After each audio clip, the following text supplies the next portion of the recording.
السلام علیکم، بسم اللہ الرحمن الرحیم۔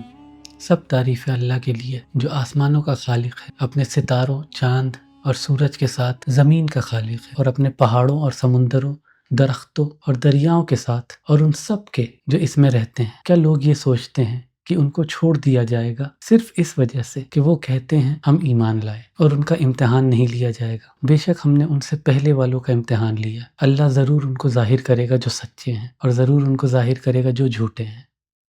آج کا ٹاپک نہ صرف انٹرسٹنگ اور حیرت انگیز ہے، بلکہ ایک بہت ہی خطرناک ٹاپک بھی ہے۔ یہ ایک ایسا ٹاپک ہے جس کو بہت ہی سوچ سمجھ کر، پلان اور ریسرچ کے ساتھ لکھا گیا ہے۔ ایک ایسا ٹاپک ہے جس میں جتنا کم انسان اپنے آپ کو وقف کرے اتنا اس کے لیے اچھا ہے۔ یہ ٹاپک ایسا ہے جس میں لوگوں کی پوری زندگیاں خراب ہو چکی ہیں۔ کچھ ایسی چیزیں جن میں پھنس کر لوگ خود اپنی اور دوسروں کی بھی آخرت برباد کر دیتے ہیں۔ آج کا ٹاپک ہے میجک اور جن۔ اسلامک فقہ میں پوزیشن کا مطلب ہوتا ہے جب کوئی شخص کسی جن سے نقصان اٹھاتا ہے، چاہے وہ اس کے جسم کے اندر ہو، باہر سے، یا پھر دونوں سے ہی۔ یہ کنورژن سے بہت ہی بڑا ٹاپک ہے۔ اسکالرس نے ان پوزیشن کو، یعنی کسی کے اوپر جن کے اثرات کو، الگ الگ ٹائپس میں بانٹا ہے، الگ الگ قسموں میں تقسیم کیا ہے۔ سب سے پہلا ہے کلی، یعنی کمپلیٹ پوزیشن۔ یہ تب ہوتا ہے جب کوئی جن کسی انسان کے جسم کو پوری طریقے سے اثر کرتا ہے، جیسے کہ لوگوں کو کنورژنس یا سیزرز یا پھر دورے آتے ہیں۔ دوسرا ہے جزئی یا پھر پارشل پوزیشن۔ یہ تب ہوتا ہے جب جن کسی خاص حصے یا عضو کو اثر کرتا ہے، جیسے ٹانگ، کندھا، زبان، کوئی ایک چیز۔ ایک ہوتا ہے دائم، یعنی کنٹینیوس پوزیشن۔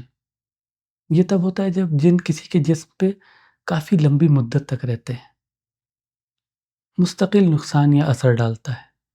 اور ایک ہے ٹرانزینٹ پوزیشن، جسے کہتے ہیں طائف۔ اس قسم کی پوزیشن کے جو اثرات ہیں وہ کچھ وقت کے لیے رہتے ہیں، صرف چند منٹ تک۔ جیسے کوئی ایک بہت ہی شدید برا خواب دیکھ لے انسان، اور وہ پوری طریقے سے پیرالائز ہو جاتا ہے تھوڑے دیر کے لیے، لیکن پھر اس کی آنکھ کھلتی ہے تو وہ ٹھیک ہو جاتا ہے۔ کنورژنس کو کہا جاتا ہے السرع۔ یہ ایک نیورولوجیکل ڈس آرڈر ہے جو دماغ کو اثر کرتا ہے۔ یہ کبھی کبھی انسان کے ہوش کو اور سمجھ کو خراب کر دیتا ہے پوری طرح سے۔ کنورژن سے جو متاثر لوگ ہیں وہ اپنے لفظوں کو اپنے مقصد سے جوڑنے میں مشکل محسوس کرتے ہیں، اور یادداشت تک کھو سکتے ہیں کبھی کبھار۔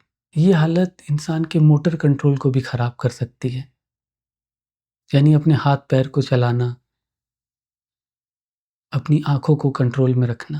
اس کی وجہ سے کسی بھی طریقے کی باڈی میں حرکت کرنے میں مشکل ہو جاتی ہے۔ نتیجے میں وہ سیدھی یا نارمل رفتار سے چل بھی نہیں پاتے۔ کنورژنس کو بھی 2 قسموں میں تقسیم کیا گیا ہے۔ ابن القیم نے سمجھایا ہے کہ کنورژنس دونوں وجہ سے ہو سکتے ہیں، یہ یا تو میڈیکل کنڈیشن یا پھر کچھ بری روحوں کے اثر، یعنی جن کے اثر۔ جن کی وجہ سے ہونے والے جو کنورژنس ہیں، اس کا ثبوت قرآن، حدیث، علماء کے اجماع اور ہماری خود کی عقل سے بھی ملتا ہے۔ قرآن میں اللہ تعالیٰ فرماتے ہیں جو لوگ سود کھاتے ہیں وہ قیامت کے دن اس طرح کھڑے نہیں ہوں گے سوائے کہ شیطان نے چھو لیا ہو، یا شیطان کے مارنے سے وہ پاگل پن میں کھڑا ہوا ہو، دورے آ رہے ہوں اسے۔ ابن کثیر اس آیت کی تفسیر میں کہتے ہیں قیامت کے دن سود کھانے والے لوگ اپنی قبروں سے اس طرح اٹھیں گے جیسے کوئی شیطان کے اثر سے کنورژن سے گزرا ہو۔ وہ کھڑے نہیں ہو پائیں گے، ڈگمگا رہے ہوں گے۔ نبی صلی اللہ علیہ وسلم نے فرمایا بے شک شیطان آدم کی اولاد میں اس طرح سے بہتا ہے جیسے اس کا خود کا خون اس کی رگوں میں بہتا ہے۔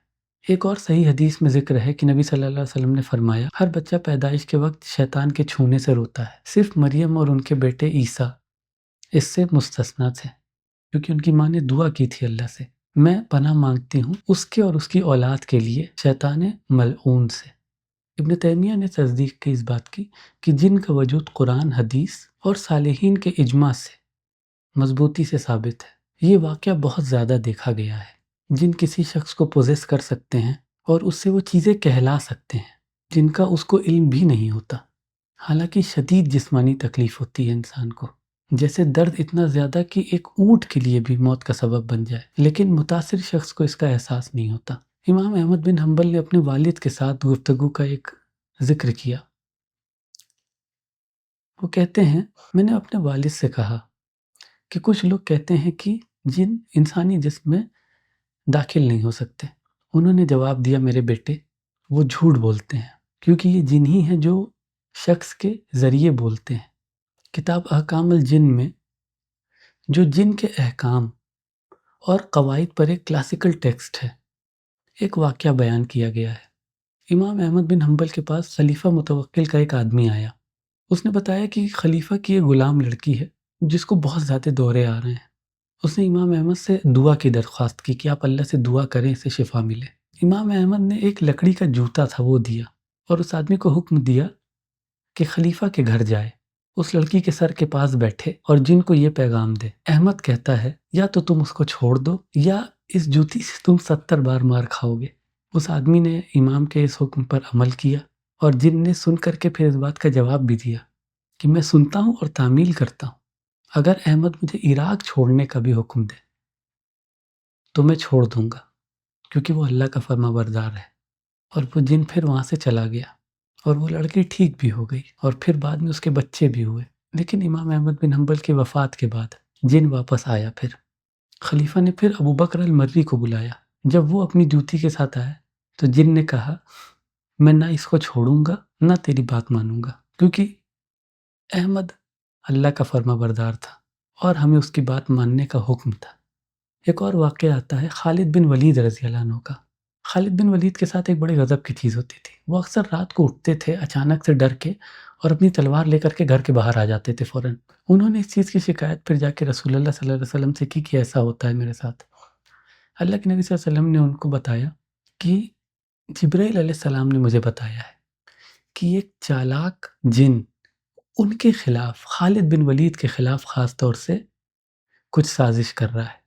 اللہ کے نبی نے خالد بن ولید کو صلاح دی کہ آپ یہ کہیے، میں اللہ کے کامل کلمات کی پناہ مانگتا ہوں جن پر نہ نیک نہ برا غالب آ سکتا ہے، اس شر سے جو اس نے پیدا کیا، جو اس نے وجود میں لایا اور جو اس نے بکھرایا۔ میں پناہ مانگتا ہوں اس شر سے جو آسمانوں سے اترتا ہے اور جو ان کی طرف چڑھتا ہے، اس شر سے جو زمین میں بکھرا ہے اور جو اس سے نکلتا ہے، رات اور دن کے امتحانوں سے اور ہر رات کے آنے والے شر سے، سوائے اس کے جو خیر کے ساتھ آئے۔ اے رحمان۔ خالد بن ولید نے یہ کلمات پڑھے اور ان کی جو بھی پریشانی تھی وہ ہمیشہ کے لیے ختم ہو گئی۔ تو یہ سب واقعہ جن کی وجہ سے جو کنورژنس ہے یا جو پوزیشن ہے، ان کا جو وجود ہے اسے سمجھاتا ہے۔ لیکن سوال یہ ہے کہ وہ انسانی جسم کو کیوں پوزیس کرتے ہیں؟ جن کا کبھی کبھی انسانی جسم کو پوزیس کرنا مختلف وجوہات سے ہو سکتا ہے، جیسے ان کی شہوانی خواہشات، ان کے منمانی خیالات کچھ، یا محبت بھی، جیسے کہ انسانوں کے تجربات میں ہوتا ہے، لائف کے لوگوں کے ایکسپیرینسز میں ایسی چیزیں ہوتی ہیں۔ اس کے علاوہ یہ مانا جاتا ہے کہ جن اور انسان آپس میں رشتہ قائم کر سکتے ہیں اور اولاد پیدا کر سکتے ہیں۔ جن کا انسانوں کو پوزیس کرنا بہت ہی مشہور واقعہ ہے اور مسلم اسکالرس نے اس پہ بہت گفتگو کی ہے، جو عام طور پر سارے کے سارے اس طریقے کے رشتوں کو منع کرتے ہیں۔ زیادہ تر اسکالرس جن اور انسان کے بیچ نکاح سے بالکل ہی خلاف ہیں۔ پوزیشن اکثر تب ہوتا ہے جب وہ غصے میں ہوتے ہیں، انہیں لگتا ہے کہ ان کے ساتھ ناانصافی ہوئی ہے یا ان کے ساتھ کچھ برا کیا گیا ہے۔ مثلاً جب انسان غلطی سے ان کے اوپر یا ان کے رہائش والی جگہ پر گندگی کر دے، گرم پانی ڈال دے یا ان میں سے کسی کو قتل کر دے، تو وہ یہ سمجھ سکتے ہیں کہ آپ نے جان بوجھ کر کیا ہے ایسا کچھ۔ حالانکہ انسان کی نظر میں تو یہ غلطی ہو سکتی ہے، وہ دیکھ بھی نہیں سکتے انہیں۔ یہ اپنی جہالت، اپنی سختی اور اپنی ایک تیز مزاجی، ایک بہت ہی زیادہ شارٹ ٹیمپرڈ ہونے کے لیے جانے جاتے ہیں۔ نتیجے میں وہ بدلہ لے سکتے ہیں جو کہ اصل جو غلطی تھی اس سے کئی زیادہ بڑا گناہ ہو۔ یہ پوزیشن ان کے شوق یا پھر ان کی بری نیت کی وجہ سے بھی ہو سکتے ہیں۔ جیسے کہ انسانوں میں بری نیت ہوتی ہے، ان میں شوق ہوتے ہیں جو لوگوں کے ساتھ غلط کام کر دیتے ہیں۔ اگر کسی نے غلطی سے کسی جن کو کسی طریقے کا نقصان پہنچا دیا ہے تو اس جن کو سمجھانا ضروری ہے کہ جو غلطی والی چیزیں ہیں ان کے لیے سزا نہیں ہونی چاہیے۔ اس کے علاوہ واقعہ اگر اس شخص کے اپنے گھر میں ہوا ہے تو جن کو بتانا چاہیے کہ وہ شخص اس جگہ کا اس گھر کا مالک ہے اور اسے اس گھر کو اپنے طریقے سے استعمال کرنے کا حق ہے۔ جن کو کسی بھی جائیداد میں بنا اجازت رہنے کے الاؤڈ نہیں ہے، کیونکہ ان کے اپنے رہنے کی جگہیں ہیں، جیسے کچھ کھنڈہر ہیں یا کچھ غاریں ہیں، کیوز ہیں۔ جن پوزیشن کا واقعہ کبھی کبھی انسانوں کی غلطی، انسانوں کے اپنے گناہوں کی وجہ سے بھی ہو سکتا ہے، جیسے کہ قرآن میں کہا گیا جو مصیبت تم پر آتی ہے وہ تمہارے اپنے ہاتھوں کے کاموں کی وجہ سے ہے اور وہ بہت کچھ معاف کرتا ہے۔ سورہ شعراء۔ جب کوئی شخص اللہ سے دور ہو جاتا ہے اور اپنے دینی فرائض بھول جاتا ہے تو شیطان اس پر غلبہ پا لیتا ہے اور پھر اس کو پریشان کرتا ہے، جس سے اس کی زندگی مشکل بن جاتی ہے۔ اللہ فرماتا ہے اور جو رحمان کے ذکر سے منہ موڑ لے گا ہم اس کے لیے ایک شیطان مقرر کر دیں گے جو اس کا ساتھی ہوگا۔ سورہ زخرف۔ جن پوزیشن کے زیادہ تر واقعات دینی پابندی کی کمی اور اللہ کو یاد کرنے سے رہ جانے سے اور اس کی پناہ مانگنے سے رہ جانے سے ہوتے ہیں۔ ایسے لوگ بے سہارے چھوڑ دیے جاتے ہیں۔ آپ نے اللہ سے پناہ مانگی ہی نہیں، آپ نے اللہ کو یاد کیا ہی نہیں، آپ نے اپنی نمازیں پڑھی ہی نہیں کبھی، تو اللہ بھی آپ کو چھوڑ دیتا ہے پھر، جیسے کہ کوئی بنا حفاظت کے ہو، جس سے کہ ان روحوں کے لیے آسان ہو جاتا ہے اس انسان کے اوپر اثر کرنا۔ ابن تیمیہ نے نوٹ کی یہ چیز کہ جن کسی انسان کی طرف متوجہ ہو سکتا ہے جو اسلام میں حرام ہے، جیسے انسانوں کا رویہ ہوتا ہے۔ انہوں نے کہا یہ ایک برائی ہے جو اللہ نے منع کی ہے، جیسے انسانوں کے لیے ہے، چاہے یہ دونوں کی رضامندی سے کیوں نہ ہو۔ جب زبردستی کیا جائے تو یہ اور بھی برا ہو جاتا ہے۔ یہ برائی اور ظلم کا ایک مکسچر ہو جاتا ہے، دونوں چیزیں آ جاتی ہیں اس میں۔ جن کو اس کی غلطیوں کا، اس کی ناانصافیوں کا احساس دلانا چاہیے اور یاد دلانا چاہیے کہ اللہ اور اللہ کے رسول کے جو قانون ہیں وہ اس پہ بھی لاگو ہوتے ہیں۔ ابن تیمیہ نے کہا کہ جیسے کچھ انسان بے وقوفی سے دوسرے لوگوں کو نقصان پہنچا دیتے ہیں، ویسے ہی جن کے ساتھ بھی ہو سکتا ہے۔ انہوں نے سمجھایا کہ ایسے کام شوق سے یا برائی سے بھی ہو سکتے ہیں، جو ان کی نظر میں سب سے کم سیریس چیز ہے۔ ایک جادوگر کسی جن کو کسی انسان کے اوپر جادو کرنے کے لیے بھیج سکتا ہے، جس سے کہ جن اس کے اندر داخل ہو کے نقصان پہنچا سکتا ہے۔ ایسے واقعات بھی ہوئے ہیں جہاں جن نے خلاصہ کیا کہ ان کا پوزیشن جادو کی وجہ سے ہے۔ جو کچھ ڈیوینٹ پریکٹسز ہیں، ایسے لوگ جو جادو کرتے ہیں وہ ایسی جگہوں پر جاتے ہیں جہاں پر جانا منع ہے، ایسی جگہیں جو کھنڈہر ہیں، آئسولیٹڈ ہیں، جس جگہ پہ انہیں پتہ ہے کہ شیاطین رہتے ہیں، جن رہتے ہیں، خاص طور سے کسی بھی طریقے کے، چاہے اچھے یا برے۔ وہاں جا کر کے وہ کسی طریقے کی عبادت کرتے ہیں تاکہ ان سے متاثر ہو سکیں، ان سے ملاقات کر سکیں، ان سے کام لیا جا سکے، ان سے کوئی ڈیل کریک کری جا سکے۔ یہ جن بتوں میں بھی رہتے ہیں، جو ان بتوں سے مانگتے ہیں، یہ ان کی بات سنتے ہیں، کچھ چیزیں ان کی پوری بھی کر دیتے ہیں۔ وہ ان ستارہ پرستوں کی بھی مدد کرتے ہیں جو آپ کے ستارے دیکھ کر کے آپ کو آپ کا فیوچر بتاتے ہیں۔ وہ ایسے ریچولز کرواتے ہیں ان لوگوں سے جو انہیں خود مناسب لگتے ہیں، جیسے کہ وہ بت جن کے اندر یہ رہ رہے ہیں جن، انہیں سجانا سنوارنا، ان کی عبادت کرنا۔ پھر یہ جو جن ہیں یہ ان جادوگروں کے سامنے ایسے روپ میں آتے ہیں جو آسمانی ہستیاں لگتی ہیں۔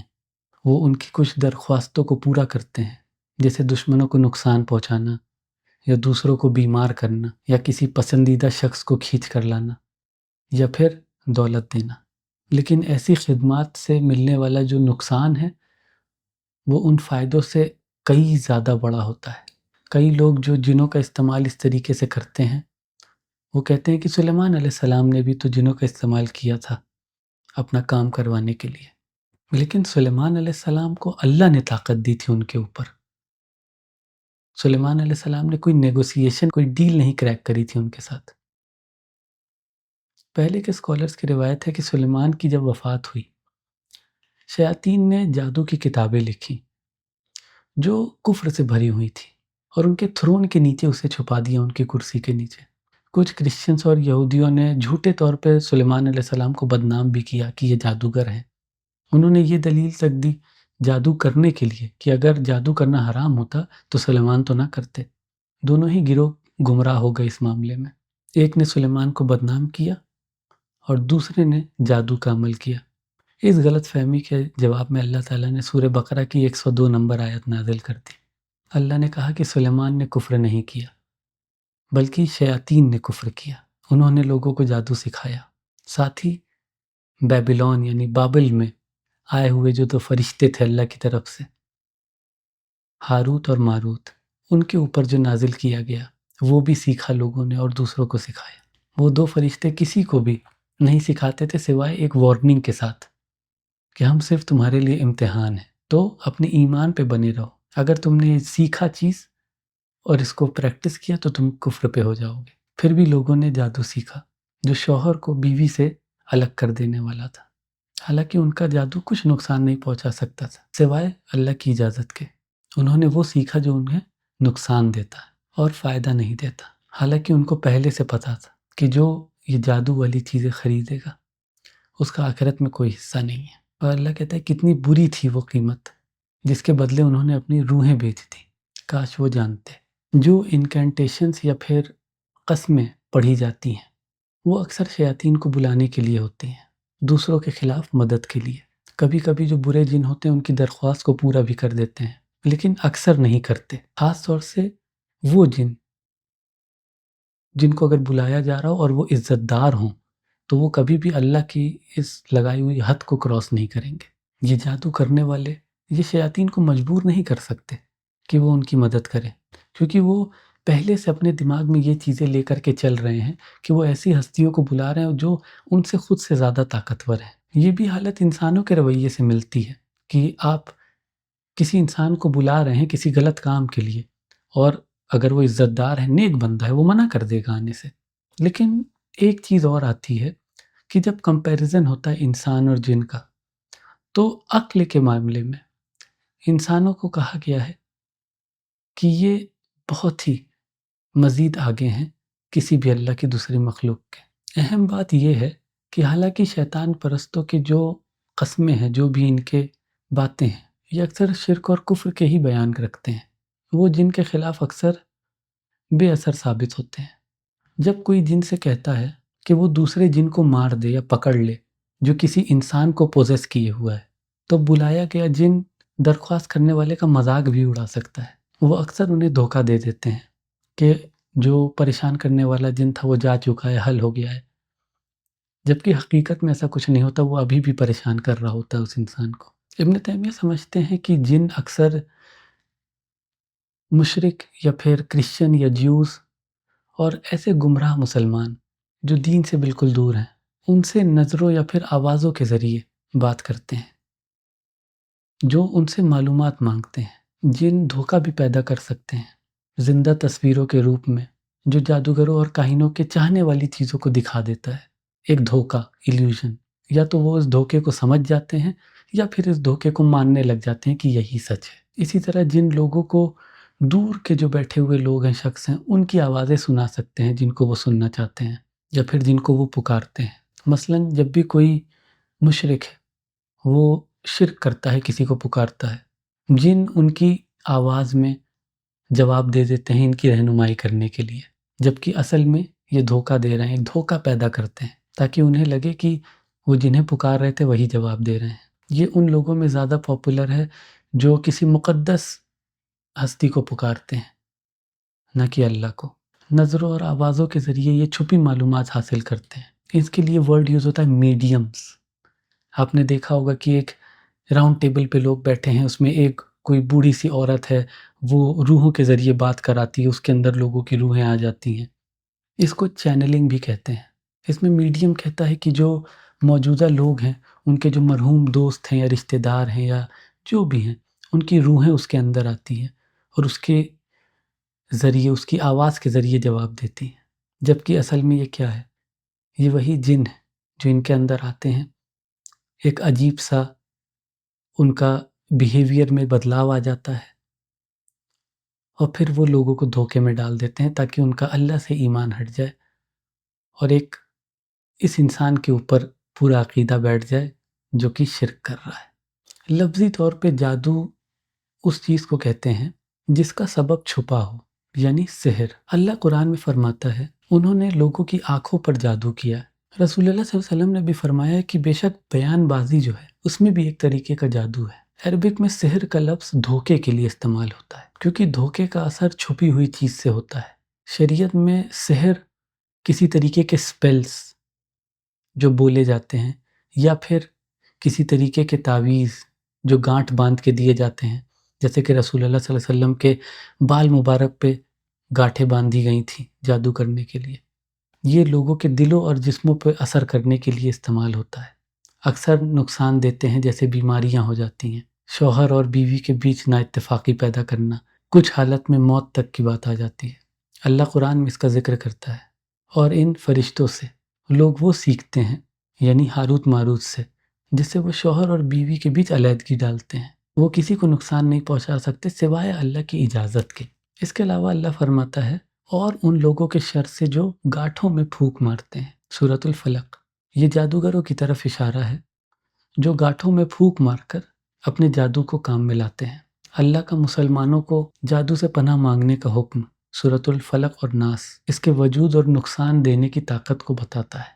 قرآن میں مختلف جگہ اللہ بیان کرتا ہے کہ جو فرعون کے کورٹ میں موجود لوگ تھے، ایجپٹ کے جو لوگ تھے، جو موسیٰ علیہ السلام پہ ایمان نہیں لا رہے تھے، وہ موسیٰ علیہ السلام کے دکھائے ہوئے معجزات کو بھی جادو کہہ رہے تھے۔ انہوں نے کہا موسیٰ علیہ السلام سے، چاہے تم ہمارے پاس کوئی بھی نشانی لے آؤ اپنے جادو سے ہمارے اوپر اثر کرنے کے لیے، ہم کبھی تم پر ایمان نہیں لائیں گے۔ ان میں سے جو لوگ کفر کرنے والے تھے، انہوں نے صاف کہا کہ یہ کچھ نہیں ہے سوائے ظاہر جادو کے۔ جبکہ جو جادوگر موجود تھے فرعون کے کورٹ میں، اس کے دربار میں، انہوں نے جب دیکھا موسیٰ علیہ السلام کا عصا جب وہ سانپ بن گیا اور ان کے تمام جتنے بھی ایلیوژن تھے، دھوکے تھے، جو رسیاں ان کی سانپ کی طرح ہل رہی تھیں، اس کو کھا کر ختم کر دیا، تو وہ جادوگر خود سجدے میں گر گئے اس چیز کی تصدیق کرتے ہوئے کہ جو موسیٰ کر رہے ہیں کہ اللہ کا معجزہ ہے، یہ جادو نہیں ہو سکتا، کیونکہ ہم جادوگر ہیں، ہم جانتے ہیں یہ جادو ہے ہی نہیں، اس سے بڑھ کر کوئی بہت بڑی چیز ہے۔ عائشہ رضی اللہ عنہ سے روایت ہے کہ انہوں نے کہا رسول اللہ صلی اللہ علیہ وسلم پر جادو کیا گیا، یہاں تک کہ وہ کچھ سوچتے تھے کہ انہوں نے کچھ کیا جبکہ انہوں نے وہ کام نہیں کیا تھا۔ اس طریقے سے دماغ پہ اثر ڈال رہا تھا، سوچ پہ۔ ایک دن انہوں نے اللہ سے دعا کری، بار بار شدید دعا کی، پھر انہوں نے مجھ سے کہا مجھے لگتا ہے اللہ نے مجھے میری بیماری کا علاج بتا دیا ہے۔ انہوں نے خواب بیان کیا جس میں انہوں نے دیکھا کہ دو آدمی ان کے پاس آئے ہیں، ایک سر کے پاس بیٹھا ہے اور ایک پیر کے پاس۔ ایک نے دوسرے سے پوچھا ان کی بیماری کیا ہے؟ دوسرے نے کہا ان کے اوپر جادو کیا گیا ہے۔ پہلے نے کہا کس نے جادو کیا ہے؟ دوسرے نے کہا لابد ابن عاصم نے۔ پھر پہلے نے پوچھا کس چیز سے جادو کیا؟ دوسرے نے جواب دیا ایک کنگھی اور اس پہ جمے ہوئے بالوں سے، جو ایک کھجور کے چھلکے میں رکھا گیا۔ پھر اللہ کے نبی صلی اللہ علیہ وسلم کی جب آنکھ کھلی تو انہوں نے حضرت علی بن ابی طالب رضی اللہ عنہ کو بلایا اور ان کو بھیجا کہ جائیے اس کنویں کے اندر یہ جادو کیا ہوا سامان پڑا ہے، اسے نکالیے۔ اور دو صورتیں اسی وقت نازل ہوئیں، سورہ فلق اور ناس، جس کی ٹوٹل 11 آیتیں ہیں۔ حضرت علی نے دونوں سورہ یاد کری، اس جادو کی چیز کو اپنے ہاتھ میں لیا، اور جیسے جیسے ایک ایک آیت پڑھتے گئے اس کی 11 کی 11 گاٹھیں کھلتی چلی گئیں، اور اس طریقے سے جادو کا اثر ختم ہو گیا۔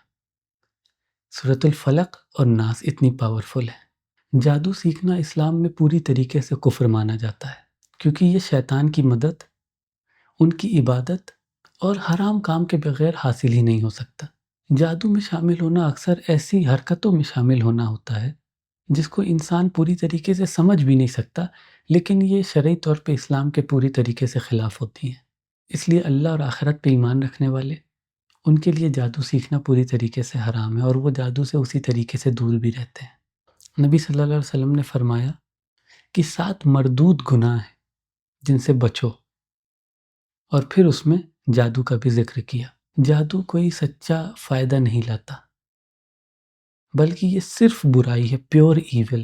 حالانکہ کچھ لوگ سوچتے ہیں کہ اس میں فائدے ہیں، یہ ایک نقصان دہ اور گمراہ کن عمل ہے، اور یہ پوری طریقے سے حرام ہے۔ جادو اور جن کی حقیقت اور اسلام میں انجام، یہ ساری بات چیت سے سمجھ میں آتا ہے کہ جادو اور جن کہ دونوں ایک گہری اور چھپی ہوئی حقیقت رکھتے ہیں جو قرآن اور حدیث میں صاف واضح ہے۔ جادو جو اکثر شیاطین کو بلانے کے لیے قسمیں یا پھر کسی طریقے کے سپیلز پڑھنا، ایک دھوکہ اور کفر کا ذریعہ ہے۔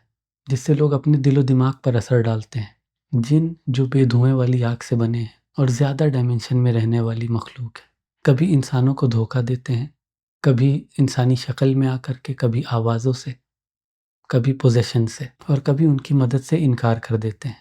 ابن تیمیہ کے مطابق یہ شیاطین اکثر گمراہ لوگوں سے ہی بات کرتے ہیں اور میڈیمز کے روپ میں ان کا استعمال کرتے ہیں۔ قرآن یہ بھی بتاتا ہے کہ جادو کا نقصان اللہ کی اجازت کے بغیر نہیں ہوتا۔ اگر کسی کے اوپر اثر ہو رہا ہے تو یہ اللہ کا امتحان ہے اس انسان کے لیے، لیکن ساتھ ہی ساتھ اللہ نے اس کی شفا بھی دے دی ہے ہمیں۔ قرآن کی آخری کی 2 سورہ، سورۃ الفلق اور ناس۔ اللہ کی قدرت ہر چیز پر ہے، اور جادو یا جن کا اثر اس کی مرضی کے بغیر کچھ بھی نہیں۔ تو مجھے امید ہے کہ آپ کو اس میں کئی ساری باتیں جاننے کو ملی ہوں گی، جن، میجک، اور کس طریقے سے قرآن اور حدیث میں ان کے بارے میں بات کی گئی ہے۔ اس کی آگے کی باتیں انشاءاللہ اگلی قسط میں۔ السلام علیکم۔